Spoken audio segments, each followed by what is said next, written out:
दोस्तों, वक्त कब किसी का बदल जाए कोई जानता नहीं।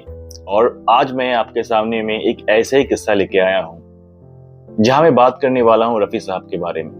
जो रफी साहब सारे लीडिंग एक्टर्स के फर्स्ट वॉइस हुआ करते थे।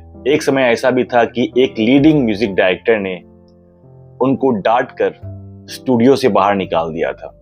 अब बाद में ऐसा भी वक्त आया कि वही म्यूजिक डायरेक्टर रफी साहब के ऊपर फुल्ली डिपेंडेंट थे अपने एक हाई ग्रॉसिंग प्रोजेक्ट के लिए।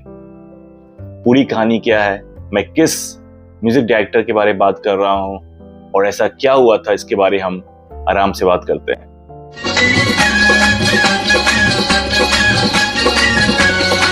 दोस्तों, पहले तो ये बता दूं कि मैं जिस म्यूजिक डायरेक्टर के बारे में बात कर रहा हूं वो और कोई नहीं, पर वो थे one of the most talented music directors में से एक, नौशाद साहब। इतिहास जानता है कि जब भी ये दोनों एक साथ काम किए हैं तो म्यूजिक इंडस्ट्री को सिर्फ और सिर्फ अच्छे गाने मिले हैं, हर तरह के गाने। और ये जो कोलैबोरेशन बना आपका, ये कैसे बना? ऐसा नहीं था कि उनका जो कोलैबोरेशन था वो डे वन से स्टार्ट हो गया था। रफी साहब को काफी मेहनत करनी पड़ी अपने आप को प्रूफ करने के लिए, और तब जाके वो बने नौशाद साहब के फेवरेट। दोस्तों, दरअसल बात है आपका ये 1944 की, और उस समय नौशाद साहब एक मूवी के लिए म्यूजिक दे रहे थे जिस मूवी का नाम था पहले आप। अब इसी मूवी में आपका एक सॉन्ग था जो कि एक देशभक्ति सॉन्ग था, जिस सॉन्ग का नाम था हिंदुस्तान के हम हैं।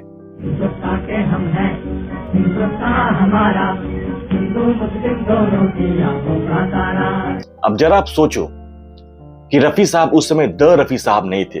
वही रफी साहब जो हर एक्टर्स के, प्रोड्यूसर्स के, डायरेक्टर्स के फर्स्ट प्रायोरिटी हुआ करते थे, वो इस सॉन्ग में एज अ कोरस सिंगर गा रहे थे। अब हुआ ये, जब ये गाना स्टार्ट हुआ, जब रिहर्सल शुरू हुआ, तो रफी साहब एक दो लाइन जो है वो ठीक से नहीं गा पा रहे थे जैसा नौशाद साहब चाहते थे। नौशाद साहब ने एक बार, दो बार, तीन बार समझाया उनको कि रफी थोड़ा इस तरह से गाओ, उस तरह से गाओ। रफी साहब बार बार मिस्टेक कर रहे थे। और इसके बाद हुआ ये कि नौशाद साहब को इतना गुस्सा आ गया कि उन्होंने वहीं पर रफी साहब को डांट कर अपने स्टूडियो से बाहर निकाल दिया।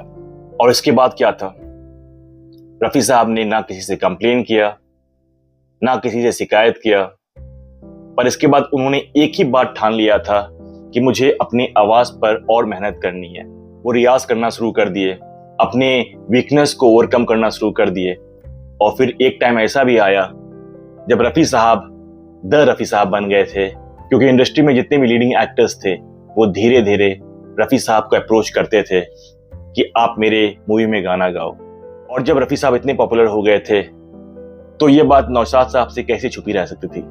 और फिर एक ऐसा भी टाइम आया जब नौशाद साहब एक मूवी कर रहे थे जिस मूवी का नाम था बैजू बावरा। बैजू बावरा जो था वो एक फुल्ली क्लासिकल थीम पे बेस्ड था। नौशाद साहब को अच्छे से पता था कि रफी साहब जो थे वो एक ट्रेंड क्लासिकल सिंगर थे। उनको ये भी पता था कि रफी साहब का जो आवाज है उनका पिच कितना हाई है। उस दिन भी अगर नौशाद साहब ने रफी साहब को निकाला था तो इस वजह से नहीं निकाला था कि रफी साहब खराब गा रहे थे, पर इस वजह से निकाला था कि जिस तरह नौशाद साहब चाहते थे उस अकॉर्डिंग रफी साहब वो गाना नहीं गा पा रहे थे।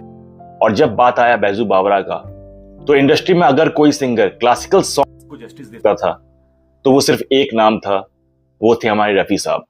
और रफी साहब ने जब ये गाना गाया, चाहे वो आपका ओ दुनिया के रखवाले हो, ओ दुनिया के रखवाले सुन दर्द भरे, या फिर मन तरपत हरि दर्शन को आज, मन तरपत हरि। ये दोनों गाना ये जस्टिफाई करता है कि रफी साहब का जो रेंज था, जो क्लासिकल स्किल था, वो इंडस्ट्री में बाकी किसी भी सिंगर्स में नहीं था। आपको मेरी कहानी कैसे लगी कमेंट में जरूर बताएं। और अगर मेरा ये वीडियो अच्छा लगा हो तो please don't forget to like, share and subscribe. मैं आपसे मिलूंगा अपने नेक्स्ट वीडियो में। अभी के लिए इतना ही। Thank you so much for your time. Take care, bye bye.